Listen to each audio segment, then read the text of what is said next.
o le tua i Samonei, vi ia le tua malo foi fa malosi maloto tele le li ina foi atunu o au mawai. Praise the Lord. Paftai le tua mo nei pule la fok.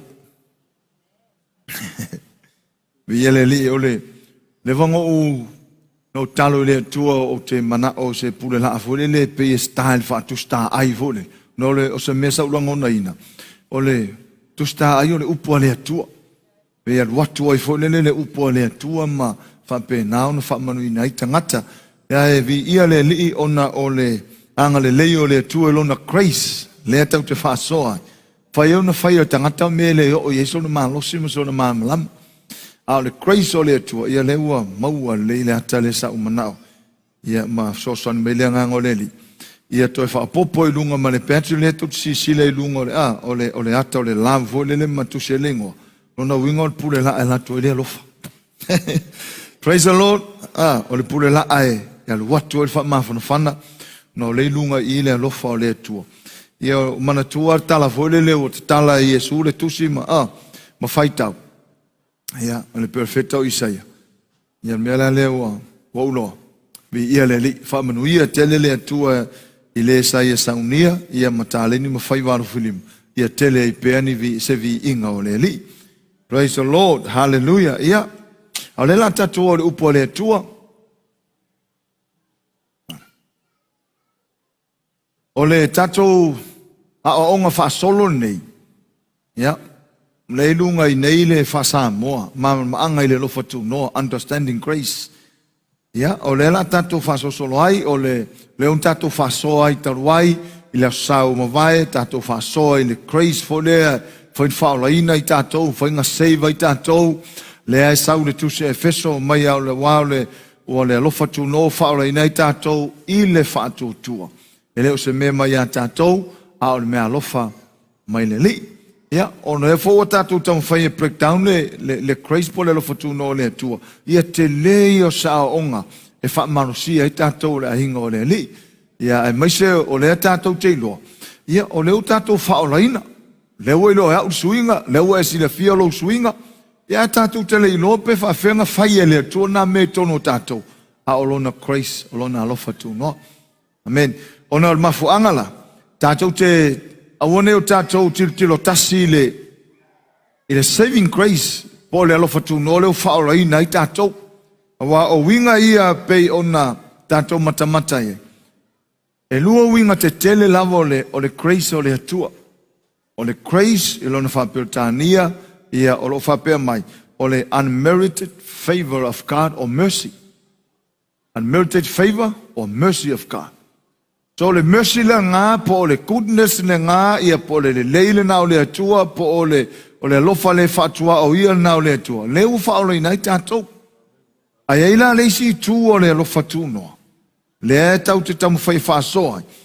E whaapelo na whaamatala ina. O le grace le nā, mua o le si winga o le grace, o le divine life of God. And the ability of God. The power of God. E au mai to tono tātou, e mawhaiona tātou au mau le larolangi nei.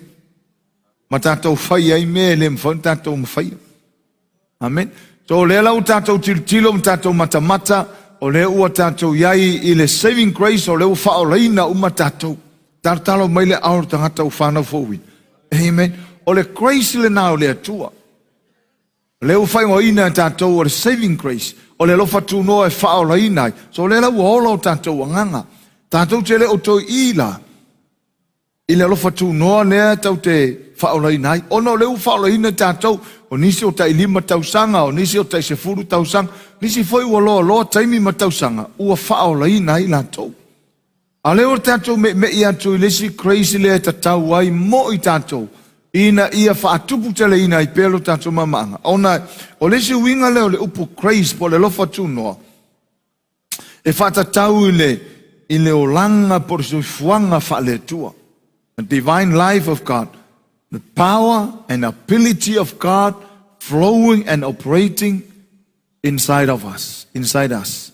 Onga winga o le operator ka e lea tua. Se, e le mawhai au mwha matala pe whawhenga o sui. Paua mena ula ngona ua whalongo atu ua ule to fia mea sa u iai mua mua. O mea u whalongoina, wa sui o whalongona. O le toi fia mea sa whai. Sa iai mua, le whastep mua. A ua amatan susui, o le tatelangona ina, o le tupu whaleanga. O le mafuanga, o le grace na o le atua, o le ability o le atua, o le power o le atua, o le ola wha le atua. E le mawhai e tātou na wa i atua ngā ioi mai le atua tonu. Ai kau ke whaalongoina i aso uma.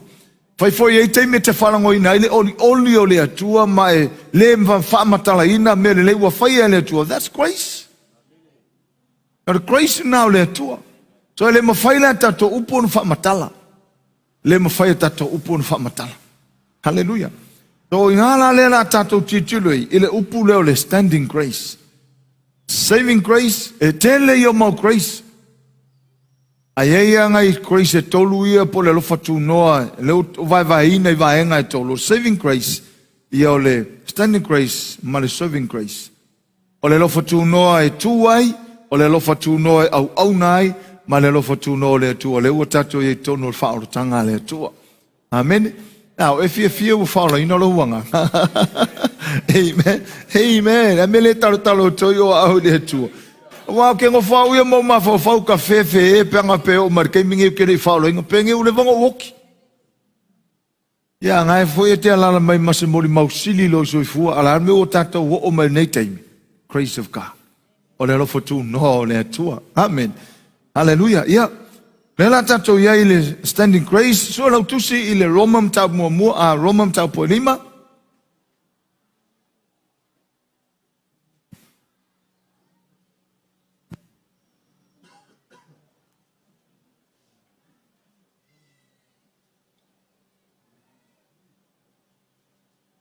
Maora utusi le Romam tau po lima na ona ta ofia ea ina a e sila o lela a tau watuna i maui a tau te so o mai ai le Roma si sila ne le Romam tau po tolu al fai upo e lusu fa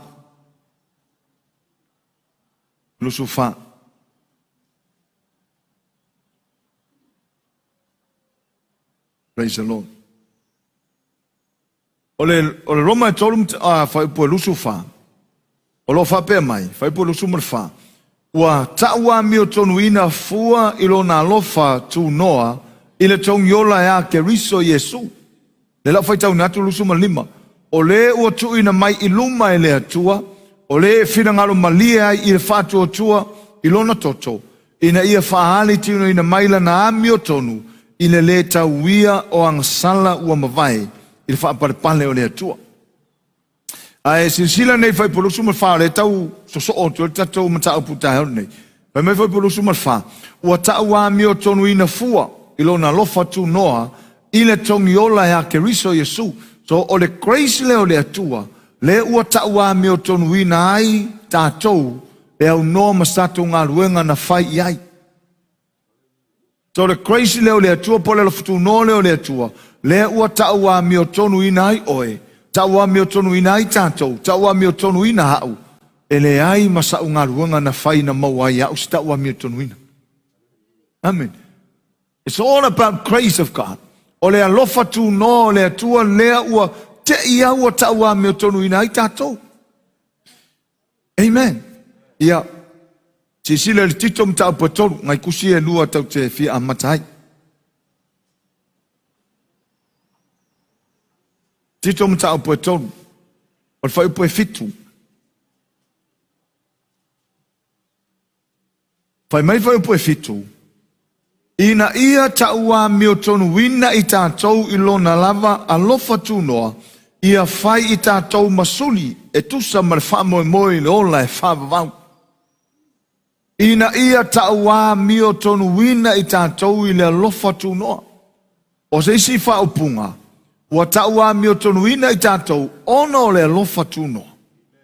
Toi le mawhai no tātou toi tau mawhai e whaalata mairo tātou tangata tuai sa iai. Langa ele o se ngā luanga na whai e se tangata na maua i tātou le taua mio tonu. O le taua mio tonu, o le mea tū tasi na saunia le atua mo tātou uma. Mea le taua ai le whastepu foi le whaorotanga. I le talia i tātou o Yesu ma avea mo tātou li mo tātou whaola. E iai foi ma le grace o le atua leu whaoloina i tātou. Vai, whafonga fulai, e ala un tātou whaoloina, ona o le grace o le atua. Le alaso na utalia Yesu. Na utalia le whaarotanga ona o le grace o le atua. Hallelujah. Lai le Efeso, Whaimele le tusi Efeso mtau puelua, mai o le lofa tu no whaole na i tātou le whatu tua, whaole na ma tātou, ona ole alofa tu no le tua, e ala i le whatu tua. Le lofa tu no ona, o le ua i le plan le tua e taua mi o tonu i na i tātou, sa o le maula le tau te whaitauina i le whaipulusu wha. Whaimele lusu toru, ua ngasala tanga tau malawa ma ua le o i le vi inga mai le tua, a sa lusu wha, ua taua mi o tonu i na fua. O le teimi tau te whaola i nai, ua taua mi o tonu ai fo i tātou le tua, ona o le alofa tu noa. Ua taua mi o tonu i na fua i tātou i lona alofa tu noa, i le tongi ola por taulanga le na whaia Yesu, e le tua, ia ke riso Yesu. Tolo walala mai la fiaf il tau nei malo mai mo mai lungo tatou penga ta failang. O tau ami o tonu ai le tua. Ko pe pela langi pola la tau tau tatou. Ai le si tau sili atu tau le tua. Tau le tua tau tatou ana ami o tonu. Fai ka lia la langi pola ko nga fai ngo tatou. Ar fai ngo le tua. O la na ami o tonu. Ma fua mai la isa. Ma fua mai ona o lona alofa tu no. Sa ula fa mau ngā tito ia, fai mai le tala ale nei fu tangata o tito, fai mai, ina ia taua mi o tonu ina i tātou i lona lava lofa tūnoa, ina ia fai tātou masuli. So ele mawhai o na fai tātou masuli pe ang whapele ele ai le lofa tūnoa le tua. A ua mawhai o na ave i tātou masuli, ona o le lofa tūnoa. Anga le ila le lofa tuno, so e ne whai kako, kau ke fiu, kau ke fia suri, kau ke le pipi. Kau ke le statu pitanga i oi le ngafa tau le atua. Le statu pitanga le ahinga o le atua, le statu pitanga le manuia o le atua isa. Pe anga le sea no le lofa tuno. Ana le ila le lofa tuno, o le lofa tuno o le whai oi masuri. Pata lofa le si suri, mai whai ma loso e fua manguia suri.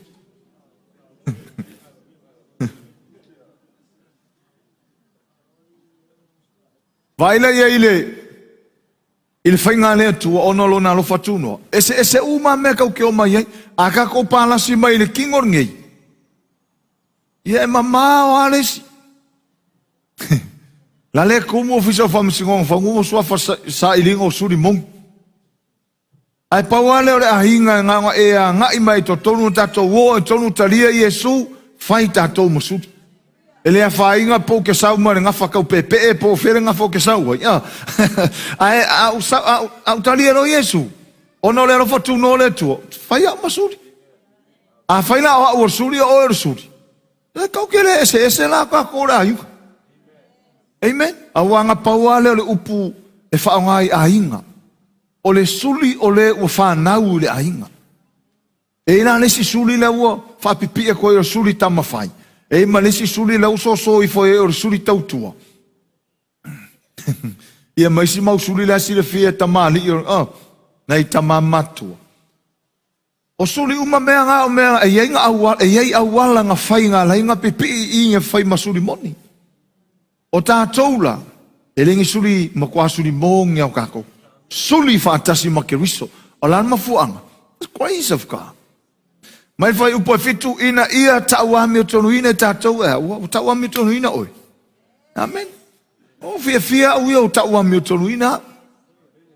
Wa kenso uma le tua mea sa ia ile. Naka vai kaua.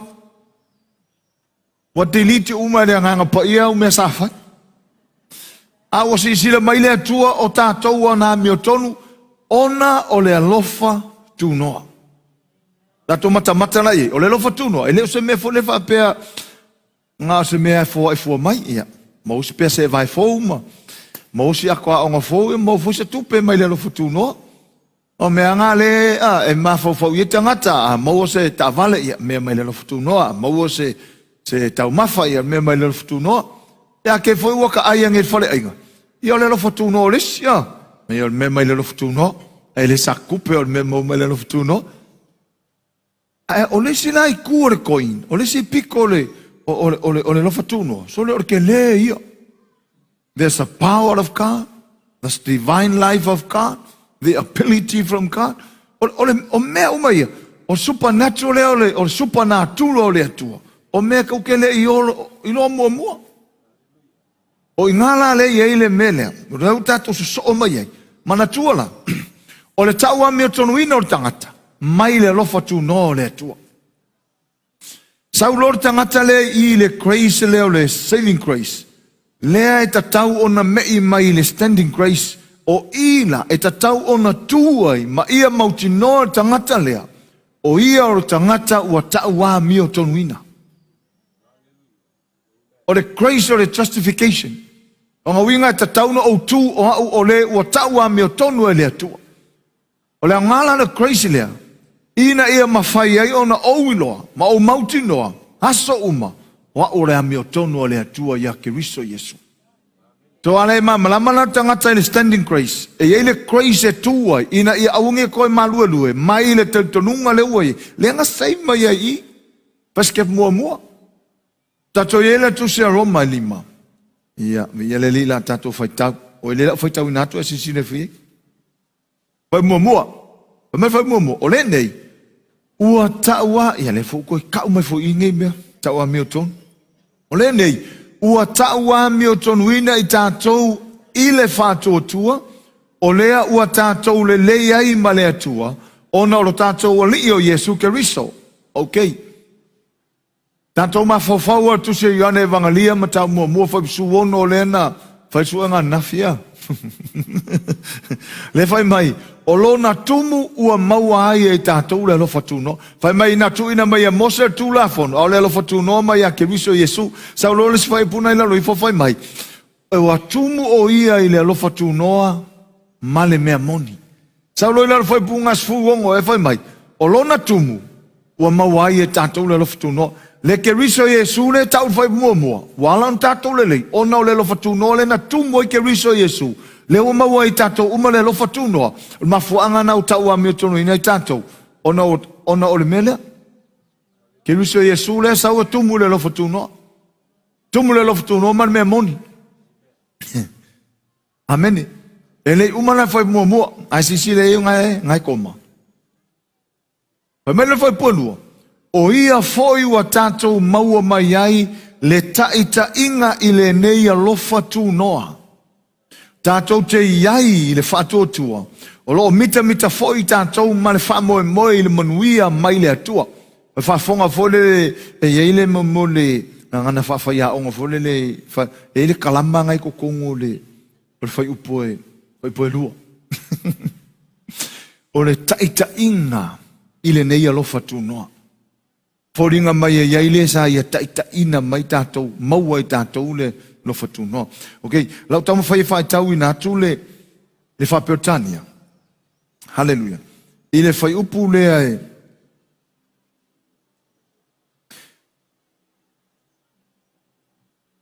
Praise the Lord. I le TLP translation, whai mai. For because of our faith, He has brought us into this place of highest privilege where we now stand, and we confidently and joyfully look forward to actually becoming all that God has had in mind for us to be. O le MEV, le fai upoe lua le MEV, fai upoe lua le Roma le lima, o le translation of modern English version, fai mai. Through whom we also have access by faith into this grace in which we stand, and so we rejoice in the hope of the glory of God. Whai mele whasamoa, o ia whai o tātou maua mai ai le teita inga le nei alofa tūnoa. E le o maua mai le whasamoa, le upule o le stand. E whai mele whapeotania. Through whom we also have access by faith into this grace in which we stand. Stand in grace. And so we rejoice in hope of the glory of God. Whai mele NILV. Through faith in Jesus, we have received God's grace. Through faith in Jesus, we have received God's grace. In that grace, we stand. We are full of joy. Ngayon translation le may mangingo le mai fo le o maingo le o fai po lu fa Samoa. O ngo le fai me fa Samoa. O ia fo tatou maua mai ele te inga le nei lo fatuno. Tatou te ye le fatu tua. O lo mita fo tatou mal fa mo le manuia mai le tua pe fa le. Ha ale le mai fa sa mo a. Ia sorry nai to ina e tia ab mai ia ai mai le si translation le fa o le na vi fa mai. Through faith in Jesus we have received God's grace. In that grace we stand. We are full of joy. Because we expect to share in God's glory. Amen. Fai mai. Ile fato tua le lio Yesu Keriso. Ua maua e tātou le lofa tu noa. Ile lofa tu noa le tātou te tuai. Ua tumu ai tātou le oli oli. Amen. Aisea, o ngā lewa kākou loa. O lewa kākou iai le mamalu o le atua. E stangata oli oli laro I fo nei fai. Yeah! Tātalo mai limo tangata oli oli.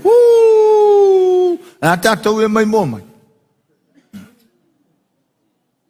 Tangata oli oli e. Ma vai ma mō mang sa mō e sikoa. Pa persu ngā sang pingi fo le a sikoa lo mang sa mō. Ko e kasi ale ais mā loro a hili lo marwhai le lofoni. Mia leise se o maka umar. Aisea wala e o le halo le mō e pe ko e kasi ko I kia umar kaimi ala. Ar sang pingi me le fai. Kaimi ala sikoa. Sikoa. O so pe. Menga ka ole oli ot. Ia nga uma moko kongol mana la kapi vole le masangi kamera kapi mai fusi kam fai ka kala melo wanga oli elese ka po inga va pe lo som pingi sa mori por la langa mai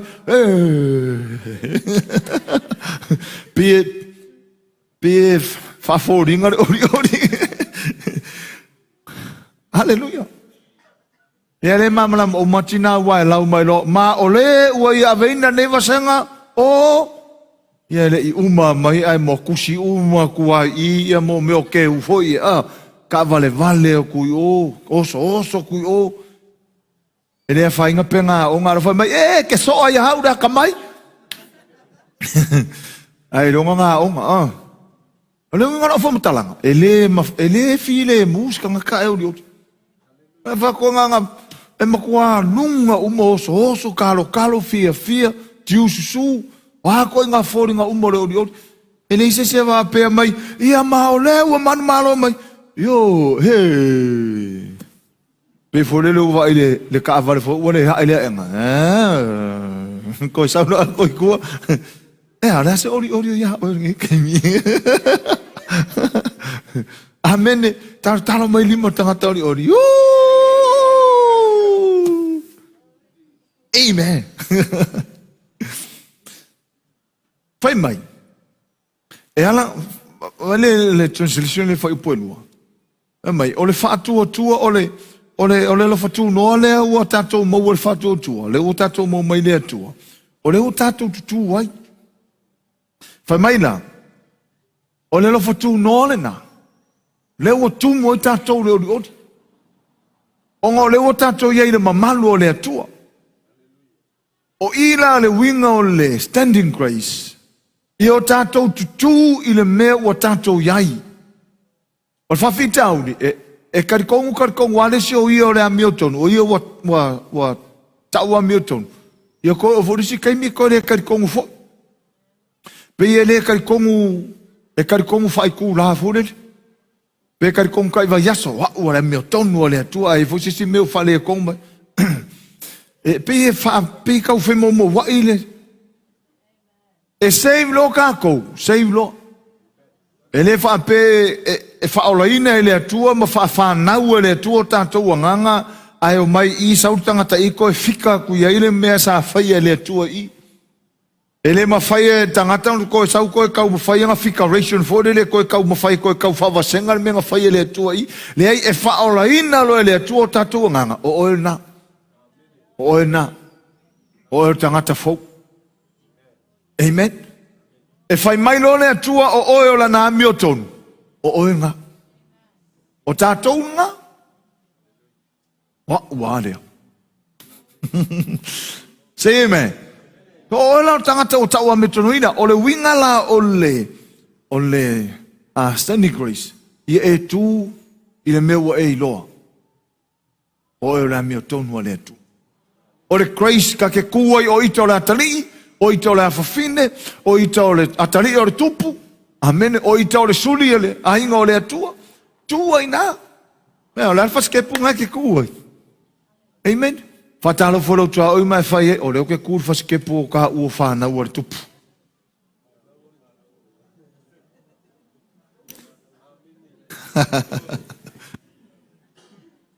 Tato whalonga le telo tangata whaola inga nei. E whaola inga e saua le tala. E le whaola inga.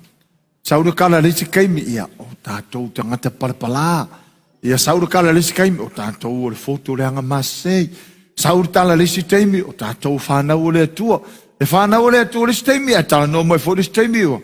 O pei o se ki apolo. Ia sau fo lesi kaimi o. O le atali o le atua sau fo lesi kaimi e ke whaoso ki apolo. Ia pi e kau whape ngā le tala no le tangata. Ke lo le Christ kau ke kuai. Ia e tu o oe o le atali.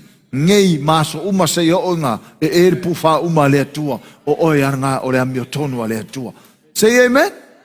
Hallelujah. E yei le translation le whape mai.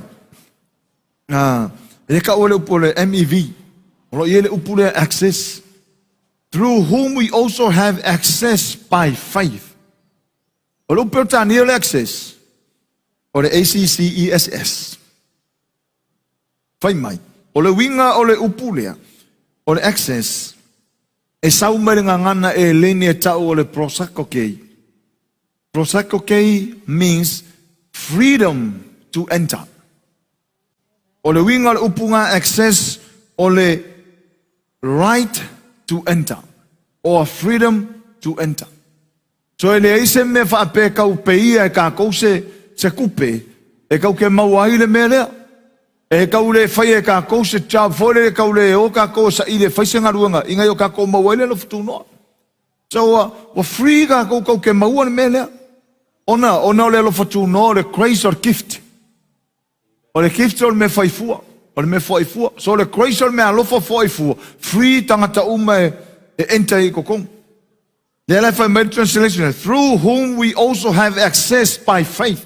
Kau ke ui aku le fatu tua through faith. E kau ke ui atu le fatu tua. E kau ke sa lota uma tatou tau te mauan me leo le lo fatu no. Le winga la leo le fa so when you put the access in translation there, or the access means right to enter, freedom to enter. Prosakokei. Ai ka ko fi kusila note. Kusila le upu eleni le o le PROSAGE.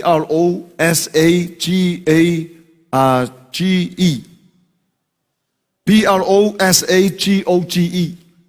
A pronounce la ele ngangana elen o le prosakokei. La winga. Freedom. Free. Right to enter. Kau kere I whai ese ngā ruenga. Kau kere kam whai e pei. O ngā whako a maua ka kou. Kau ke uru whare wha e ala I le whātua tua. Amen. Longa winga la. A whai o le mele o le whai mai la whionga pa ia le atua o le ua ia I tātou le alofa tu no le. E ta tau tātou tutua ka unga expecte kako o le ua kako I le mamalu o le atua. Ka unga expecte kako o le ua share whakasi kako le mamalu o le atua. O ngole o le whasa moa le whai mai. O ia whoi o tātou maua mai ai le teita inga le nei alofa tu noa. Tātou te iai I le whātua tua. Tātou te iai I le whātua tua. O lo o mita foi tātou ma le whamoe le manuia mai le atua. Through faith in Jesus we have received God's grace. In that grace we stand, we are full of joy. Because we expect to share in God's glory. Full of joy. Not half, not 1/4, not 2/3, full. Not 2A, full. Full of joy. Failo kwa oi full of joy. Kwa fai lesi pico full of joy. Pengat swa ki full of joy. Pengal falifu full of joy. Amen. O le alma fuanga o tatou maua melea. Fai mai, ia ta o loo mita foi, o loo mita, o loo o le tense nga whangai ngā sole. Se maa ngai a kāua foi ngai meo le tensa, o le keimi nga whai ai, o loo mita foi, ma le whamoe le manuia. So o le keimi ngai whai pēa. O loo mita foi, ko o fui ka heo, o loo mita foi, ko o fui ka rau ka heo, o loo mita foi. O le whaua woi pēa keimi ngai nga. Pai le lo tua oi, o loo mita foi, teimi nei. O le mita ngai ngā o le joy. O le joy, o le. Amen. O le lola tala tu spaya mai tala le tu o le malosi le. Ngo folos ke sianga faku mal pese o le i le o lo malosi le. La ngo tala na le tu foi lo no. Mai ai Israel mai o to lo o ia yo lo to malosi le. Fale ango ala le si ia ro ko anga ke o le. A strong arm. Praise the Lord. So le crazy langa. Le e te tau e tātou tutu. Ia tātou loa o le tātou te iele ma manu le atua. O le tumu oe ile oli. O le foia i loa ma tātou motino. O tātou o suli moni o le inga o le atua. O tātou o tau a mio tonuina. Say amen? Yeah. Vai le manga i ore. Or ka uar ngā le wai. Yeah. Ia tātou whaola ina fōle mo tātou loa o le mele o le ke sa whai engi. Wa ua le atali i wa ua le afafine. Pe fia lima o mai kongu wha pe mai o au pe wha pe ngei mo mai lima kusi mai kako. E silia kako, silia le au le atu. Mai tā vita e silia lo upa uatu i au iova ngai lo upalasi aku i lima o tangata. Aisia, o lima o tangata palasi ako fiola e koe akire ngoki. Ao le atua, ka laku loko fiola e apa mai le atua. Haka ika ia mwha manuia mai a taita mwha malolo, ia taita mwha oli taita. Mea ngā whai mai tā vita si lo pa u ia ao iova. Ai lo palasi a korimo ka masao. Amen. Whatalo folo tau mai whai o lima alofa. Whai o lima o le alofa. Alofi lima o le alofa. Amen. Praise the Lord. A tātou mata le whai upulua. Le lau toi whai tau ina atu tātou text. Mai whai upua momo. O le nei, ua tau a meo tonu i tātou. O tau a meo tonu ina i tātou. Ile whātou. O lea ua tātou a. Le le iai mā. Le atua ona oai. Ona o ke riso i Yesu. Se mā ngai a. Ale anga ngei tangata mauni ona mātua e le. Pe le anga fo i maseisi pe o le ako i ngā vālea e le o le lei. O le vā fo le malau o ma e māsani. E le ufasa mo fo le o le koe al fo i māsai fo i malau fa. O māsai malau fa i longa winga o le anga kengi. O le o koe so kai kama. Wa ka ape. Wa umai fa apea au fa apea. Ai a hoanga lelei. E lelei ai loi mata. Mankua whelo inga e sauma Jakob. Sa lelei mo mua vaenga ngā lei. E lelei. Ngā sora Jakob o fefe whalongo kau e sauna whasi o kingo ia. Sola lola ia male Jakob. Sola Jakob malonga ma faufau fasioki. Lewa fefe ia mahalua ia. Ale tau te mamala maritala i le teimi ngā koe fōi mai ai. Sau Jakob, sau malonga loko wa kumu i le alofa. A sau Jakob malonga loko o kumu i fefe. Me ngā ianga sau wha mai loi i ngā ianga wāma, ngā ianga whāngau, ma ngā rafa mau mua so wafe mai i le wharsā so kakar. I nang koe fōi i le maa fōli, koe kakalo inga, koe anulo. E o kui o. Vai le tāua i o le mele tau te whasoa. O le grace o le atua, o le mawhai ai o na le lei tātou maia, maistangata. Le lofutu no le atua. E tau te māmalama le tala nā fai mai e aluatu ia kopo ai momo e mai e sau. Ai paul ma fafole alu ia kopo, ngala fa mua tangata ia. O ngolai fefe ia kopo, malonga ma fafo, o le kai melek fero e ima e sau. Ia, o le kamafole le fai, o ngo fuko le lope sulu, o ope sulu manga, wa o mea ngā sa whaonga ia so e aro ngā pose a u. Ai ngā wheloa i lea, wheloa i loi mata. O le tala tu spai fai mai watangi i leisi i lunga o le tau au o reis. That's grace. Anga le se anole lo fatu no le tu le isa se le lei. A le tala na tu spai mai watangi i leisi i lunga o le tau au o reisi. Umorong feka ngisi e le mu a sisi. Oia. Oia. Oia oska bale. Oia. O sa fanga nga. I ola ula fumangu lea. Amen. Tala kang ia kopo masusu. O sa afaku me ama oi. Afaku la ula fumangu le ma oi. Mai e sau. Kwa ke lea ma moe ma kamela ma povi ma oki ala ukamarei. Oke poli ave me. Grace o le atua. Amen. Te kāngisi ia. Tangi e lisi lunga tau awaris. Ea ai runga ia kopo wa ea ko. Oi le nga hika kai mira. Oi nga hika la usole. O e sau. Rika e sau hika e le fasioki. Kero le hika nga le hika i ngila ulangi ngikai. Ke makamako ke whanganga o e pea. O rika la le silai fola fasioki ngores. O rika nga e nga hika e sau. Le fasioki o e pea whampe kakwheiro iskai. Le lenga sola Jacob. O e sau la lenga ika. A o e sau lenga wa ai Jacob o yonga fōringa. Pe o wa ai fofonga o le atua. Fofonga oi. E sau. E sau wika. E sau whakamala. E sau lenga fola kei mi fasio ke longa uso. Ai nga uma wheka angisia e runga Jacob vai mai o o lo fofonga. Pe o wa ai fofonga o le atua. E afo fonga o le atua. E loto wha mangalo. That's grace. O le grace o le atua leu o kako mangalo.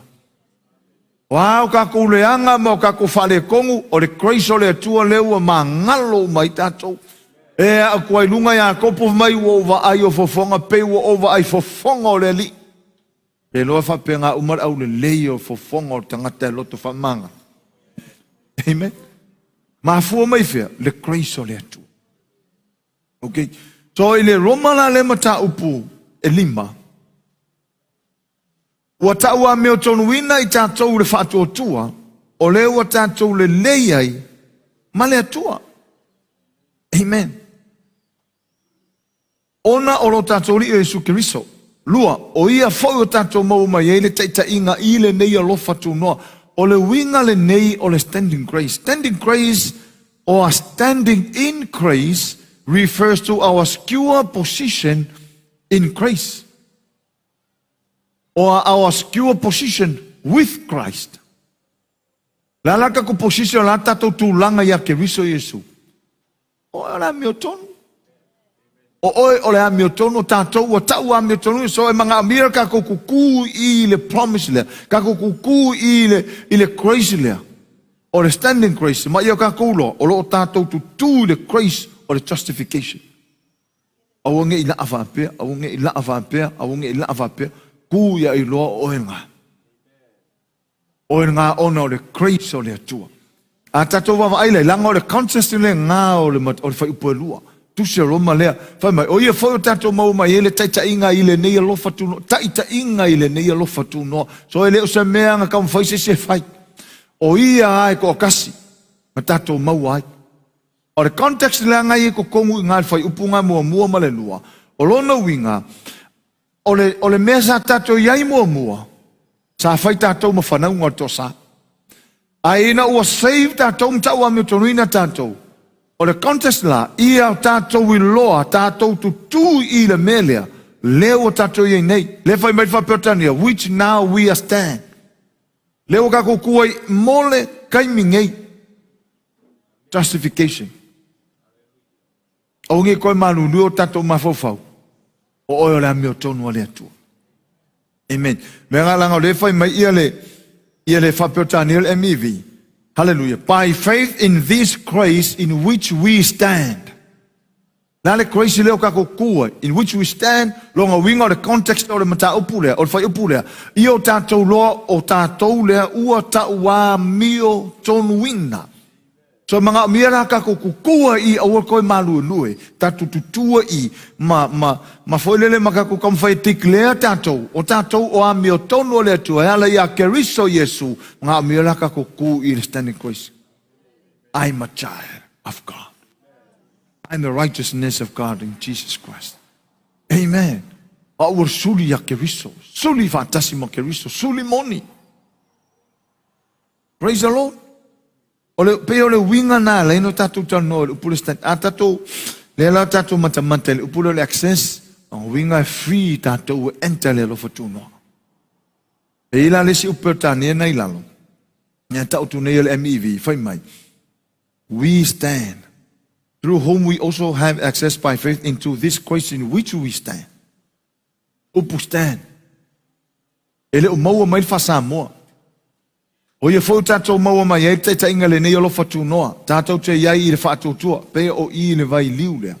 Tātou te iai i le whatu tua. So le whapeo tānia la le e whapea mai e le NIRV. Hallelujah. Through faith in Jesus, we have received God's grace. In that grace, we stand. What grace? In that grace, we stand. What grace? O le ale lo fatu nōne nā. I o tātou tutu ai, mo tātou loa. O le mele le o tātou tutu ai nei. Amene. O le atutile upunga stand. Ele o maua malfasa mo. But o le key word, o le final key word le ngar fa upalua. O le key word o i kau ke maua a koa ai. Maka kala umama ia ele winga o le fa upalua. Ele upunga stand. O la winga whakakau i le menga, i o tātou loai, o le grace o le atua, le maua i tātou taua mio tonu wina. So le grace langa le kau ke e kaiming ei. Amen. So le, o tātou te mata whape i le tulanga justification.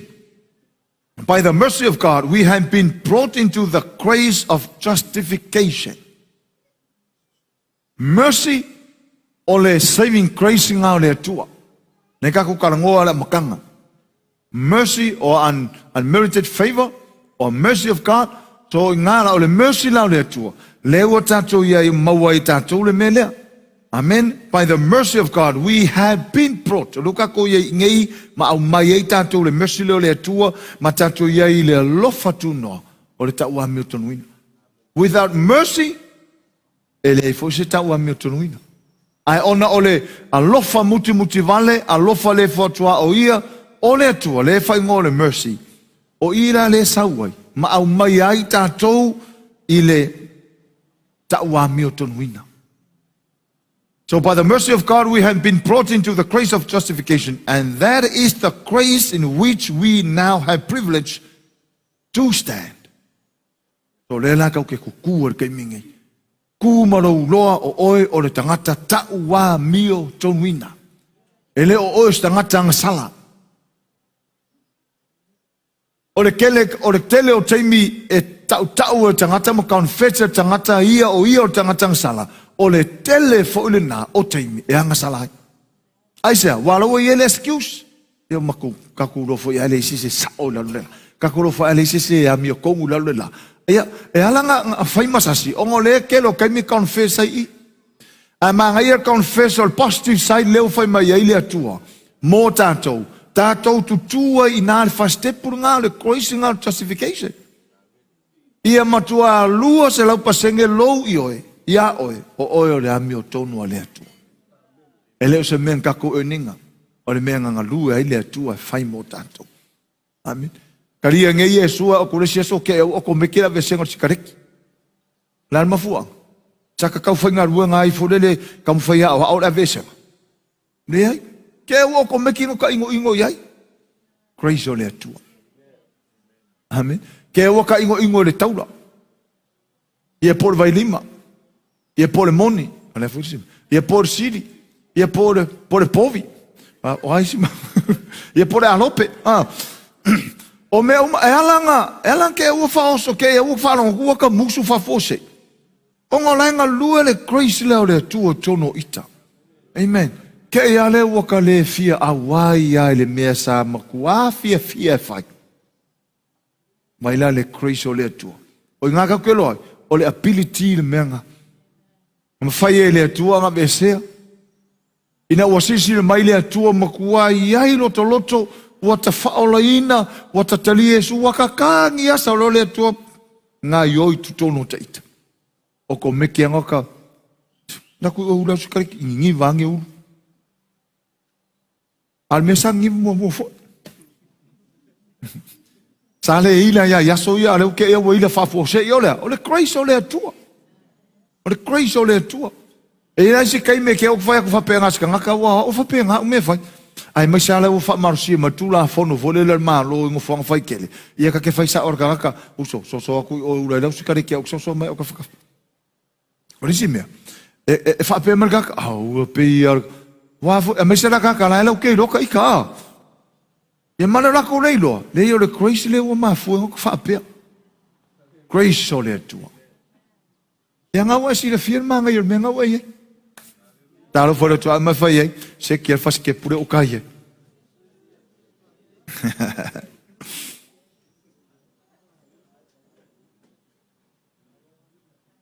So o le kaimingei, o leo tātou tutu, o tātou o atalii, o awhawhine, o le atua. Kau ke ka hawhi mauala ngā e meanga, standing grace, o le grace o tātou whaolaina, le ua mei mai iwa, o ke leo mea le whape whaolaina lo māmalama, e whaolaina e le māmalama ia. E anu lava i o ngā māmalama aku, oi, e whaamalolo e fwoi mamai le mele, i aluara, oi, e kukuri e fwoi ma ke mogi mele, whapea kai ka ingar whaalo inga lea nganga i paunga, e aluara lava ka kike, oi, e kangi e fwoi marka ngaka, oi, so, i aluara lava kusore, e whiaro whangi e fwoi marungari, e aluara lava, ke a koe mare ai u, e sui re mua whapea ngā, i aluara lava, i aluara e sa koe mare pepelo, i whapea ngā, e sui, e o mai ro i le standing cross fa pelo oi. Le ala wo ro ha o la tali o le tu. Wa o ta wa mi to nuina le tu. Saka le ro mo le wo ka lo le cross o le tu. Le ala manga auto spa ia. Ka ko ku ro i. Me le fa mai le fion pa ia le tu. That grace we stand. What grace? Justification. Ta wa mi to nu. Ie fai fo o te ngata o ta wa mioto. Wa sau ke aporo si kai mi pepelo ka ko. Ia ke ale o ka i o ko ko mafofong. Ale ai ka ur ki apolo le ai. Wa o la tali o ta wa mioto. Wa o le suli. Wa o la tali o le tu so ku o ke o mo so memma. Ele suafa Jesus so ese. Pe kala Yesu o wa o tu sia ke fo le li lo o tu. O mea umai ka ke lo. Ka ke malama. E o ai fu le ako ke mongi o ngor Christ o le atua. A kau whaalaka ke le mailale winga le upu Christ mo tatou. O lono winga o le atua. Or the presence of God. O le mamalua na o le atua. Amen. O le whaatua tua e le o le atua. A o le Christ is God. Is the presence of God. O le whaatua tua o le me whaia tangata ina ia mawai le melea. But the grace of God is God. The presence of God. The glory of God. A ora nga saulu ma manu lea. Na fa pe tangata ai pe se hao fo le pe sa vili. Le ele se sa vili. O le atua.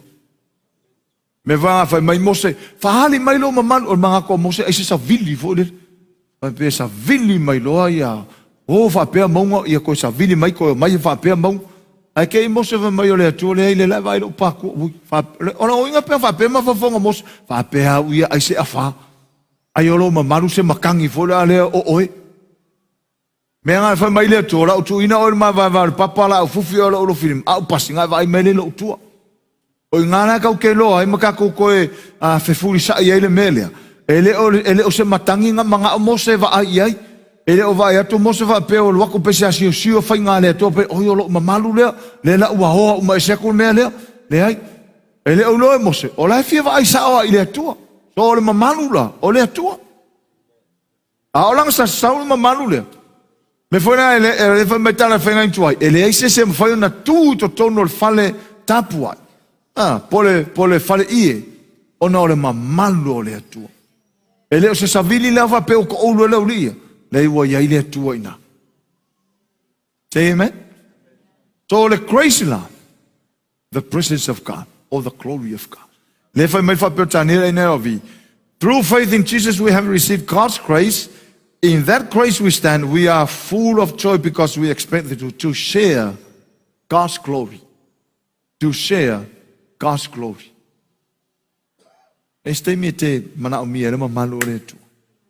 Te whalongo ina ma malo le tu. Este mi te anga i mai tātou te mafutam tā puai. E ala ngona ese ai. Mai la ngona yaso uma. E la ngona ese i. Mai la ngona ilo tafale. Wa e a ta ilo tafale wa ta tala ngoa whaalo tafale. A ta whapera ka kengo furoko ainga wakala ngoa wha ainga. Wakala ngoa o ika o loka ainga. Ai ka ke saulo e kongo le mei ele tua pe e ka whanongo ku pe la ale ko kala ngoa pe o le ainga. Ala kala ngoa ile ainga wha ale atua. Amen. Ale mangai e fo iyo se ainga ai sinka mai poku fo le sinka mai closet fo le. Pe o ngā pe kam fai ku o ngā ma mano le atua. Kai mi uma or kai mi po kofu ia inga mafuta le mamalo le. Pese prayer closet for it. Fa o sinka mai anu inga fai hai man mamalo le tu. Amen. So le crazy la le mana oile tu ta tu. Io ta tu lo. O ta tu wale la langine. Ele o stangata ang sala.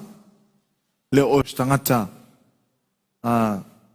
ele o fa mangaruina e o tatou tangata o fa mangaru tatou mata ile mele pa o puelua o ia fo o tatou maua mai e te ingale nei lo fatuno tatou te ia il fatu tua okay tatou te il fatu tua o lo mita fo o mita tatou te oli amen oli fi mita fo i tatou male famo e mita male famo e moe ile manuia mai le tua. So le standing grace la e foi kako fakingoa ele ngata o kako kukul faskepo kako o atali mafine o taua me tonuina a o tatou ia il fastepu tatou te malolosi tatou fai me ia fai potolo. Standing grace or grace tatou te tuai la talia mala fino le tu ele malu lu fai mai ele ngata fo ilea fasi upu a mata va mai ele ngata fo ilea lona winga ele ngata I mea fai mai fai mo man me fai fo lu ai o fo me la ta o fo potol ele ngata fo ilea a o ta to mita fo I puanga or standing grace ka ko ke ku e face fa fitau o ngo ka ko me ese mai saving grace fo lele o kai mi le fo a fa ora inga. Kai mile fa ingoe tangata mai o leolanga pepe fa aleanga. Save loa pepe. Me fa nga lenga nga kangi vale ale si o le pepe. Tato vai tangata ska mai kala fa ko keva langa o le pepe. Ska mai kala fa ko hika langa o le pepe. Aka ko va maka ngai ka makua fi wa kala fa ko aka fa mai la malu ako. De ka fa long wa fa fo start mai e kali ale aka. Kali ale aka. Langa le ko pepe. La uma tua, la ua I faskepo standing grace. Face fa fika out. Amen. Tau la ko fa fika out aka waku la ko ye. Sau fa fika out mono maros aka waku I mono maros. Onga ole grace ole tu ole tono ita. Le la fa mai ele ngata fo I lea. A ua tatou mita fo I pua nga oile mita pua nga. O tangata ia lei fai upuelua. Tatou. Talo foi lo tua mai fai e ke mika pupua ngape. A tatou mai mo mai e kau solo muri kako pupua nga. Amen. Mita foi pupua nga. Ina ua tatou wiloa. Longa winga le o se mea tatou te leilo, o le mea tatou loa. E ala fai mai la apostolo mita la u loma le faolaina, loma le popuanga. O na laua I loa le ke siano le, o le popuanga. E maua mai e le mea le on sai. Amen. O le puanga, ina ua tatou lo, o le popuanga, e tupu ai le on sai. Amen. No pupunga, no on sai. Ai pupunga, wa foi mong sai. Ele foi ngai pupunga I ale se on sai. E ai lo pupunga, e ai lo mong sai. O pupunga la, e fa ku pu long sai. Se fa punga, o pupunga, e fa nga o pupunga long sai. Ai foi stanga ta foi le e ai ele fa nga o se on sai. Ia on sai ko ki ka fa ku pu pupunga. Ai fa ku pu pupunga le on sai ngai ke mo ki ngo ke mafai. Tau te mawhai. So le standing crazy la. E kako ke kukua e face mea I o pupua ngā. Sau whawhika hauri. Wā. Kwa malo aisia. Supernatural le atua le kongu. O le ability o le atua le kongu. Le crazy o le atua. E le koe sau pupua ngā whai mai. O le koe sau muta whai whai au kala. Wale sika ngā kai whai kuro. Lisi kala kangi loa. Ai mo kupu. E whai mai mako ai whai ai aso uma. Wakangi wa whai resi kala no ka ainga.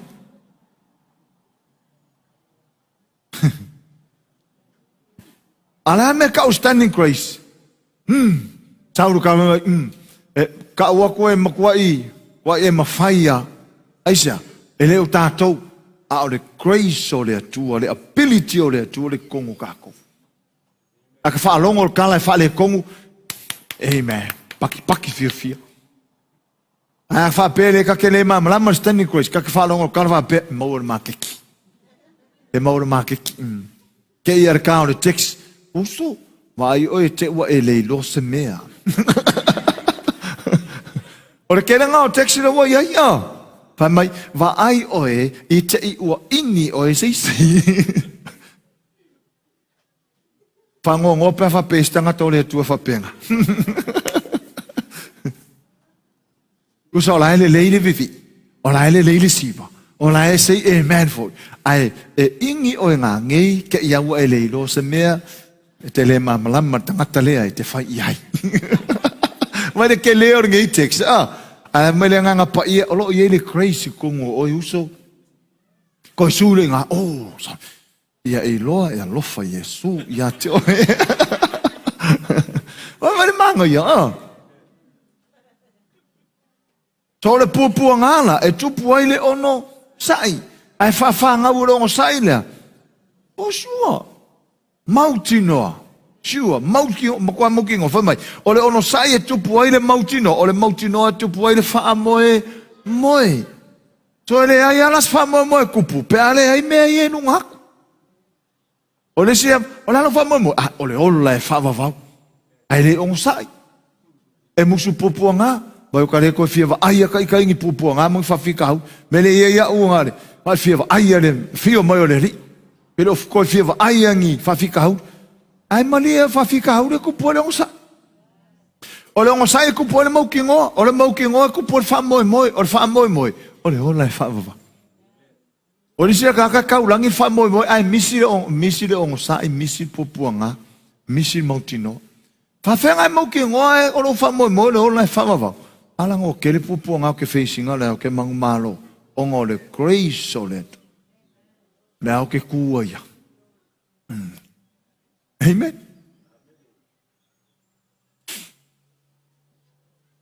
O le grace en whainga e whaisinga whawhikau. Pai lo kua oi. O le grace en whainga e whaisinga whawhitau.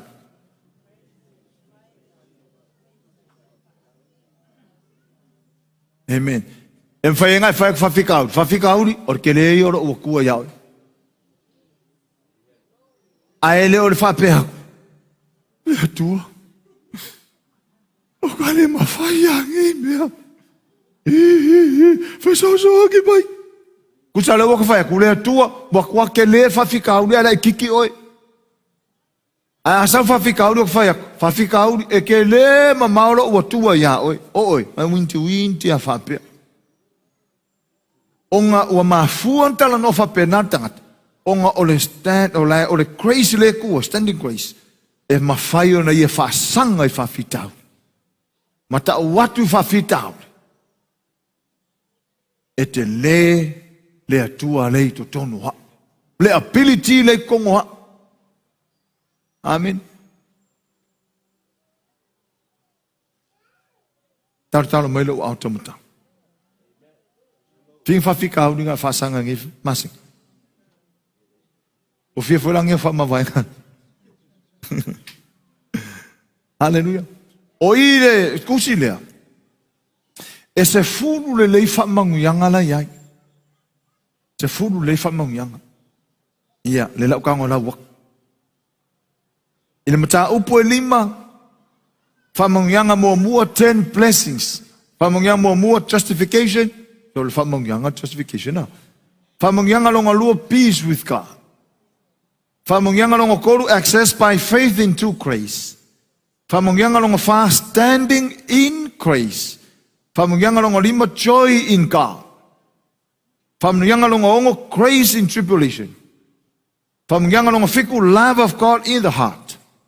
Fa manguyanga longa valu the Holy Ghost. Fa manguyanga longa iwa salvation from wrath.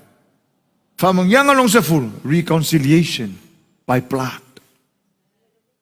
O ila e koe fa awa ka ko fa so o ngangi. Le wo la ua kua a ti te o ngangi.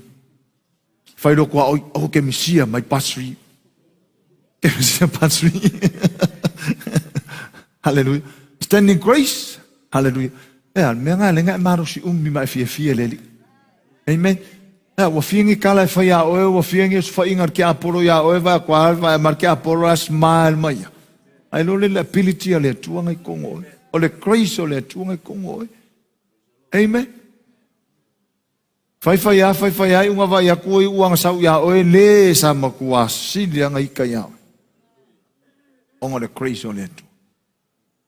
O le fo le grace nga ngai ke mano si. Grace nga le ke ku. Grace nga le ke ku ma. Grace fo nga lo ke ku ya uia. Le ke ku fa skepu. O le grace o le tu. Se me o ke le mafaya o ke mafaya o le grace o le tu. Se me o ke ngaka ai o ke le ngaka o le grace o le tu. Mai le tala masani e tangata. O le me ngata ai tangata. E amata i na le tu. Ai amata fa fe le tu. E fa nga ai le tu o tangata. Ona le ability o le tu. Le le tangata.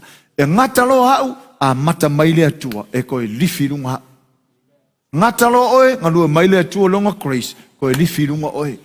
Amen. E le sau le atua whapea, malolo mai ngā, vai mai mea lau whaia. Sau lo le atua, whai uma mea, le ai, sau le atua wha ngā oe. O ngai lo lea, ua ngaka le mea saka koe ai, a o kako wo lunga ongo o le atua. Praise the Lord. Ia, whamanuia tele le atua, le tātou ainga. Paftai lava tatu ainga mai mo mai. E usa wauna ma fartua, usa ekalesia, ma paanga, so tino al ministry a Yesu. Al ministry a Yesu, there's a ministry a tangata. Al ministry a Yesu, ia vi ia leli, paftai foi tatu ainga sa mo nei, o le manuia umar tino keriso sa mo nei. Ai malanga mal kisimasi, peke malanga mal masinga fou, e te le misia le tutau nga vale, ma fale ie au le leie lua, o le tatu whelua ia ina. E mtatou whaatalo whai. Ia i loa e le lei le atua. Amen. Ia whaamria le atua. Mo le atua lo whaanga o ministry sa mo nei mo tatou umalawa wompa anga i nā tunuu. Vi ia le lei. Whai mtatou wheloa i maneuso nei. Ia praise the Lord. Tatou tūlai whaatasi mo le whama eina o tatou maftanga.